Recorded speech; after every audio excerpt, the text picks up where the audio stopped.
UGC NTA net paper 1 এর একটা গুরুত্বপূর্ণ টপিক হলো কি রিসার্চ অ্যাপটিটিউড। এই রিসার্চ অ্যাপটিটিউডের একটা খুব গুরুত্বপূর্ণ পয়েন্ট হলো কি না ক্যারেক্টারিস্টিক্স অফ রিসার্চ। এই ক্যারেক্টারিস্টিক্স অফ রিসার্চের একটা খুব সুন্দর সাব পয়েন্ট হলো সাব পয়েন্ট আমরা এই মুহূর্তে দেখে নেবো। কি বলছে না ইম্পেরিক্যাল।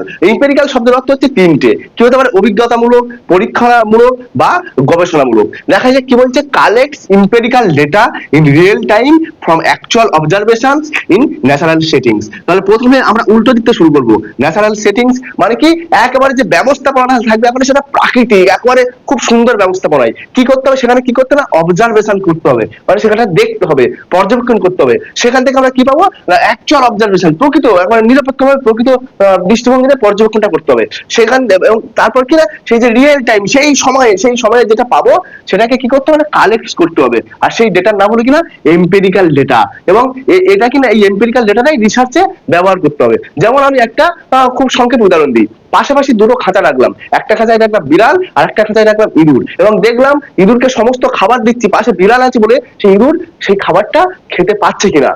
এবং আমাকে সেই স্থানে সেই ন্যাচারাল সেটিংসে সেই স্থানে সেই রিয়েল টাইম সেই সময় থেকে সেই ডেটাটা কি করতে হবে এবং পর্যবেক্ষণ অবজারভেশন করে কি করতে হবে না সেই ডেটাটা সংগ্রহ করতে হবে। এই ডেটা হচ্ছে এম্পেরিক্যাল ডেটা এবং এই ডেটা কি রিসার্চে ব্যবহার হয় খুব এবং খুব প্রয়োজনীয় ব্যাপার।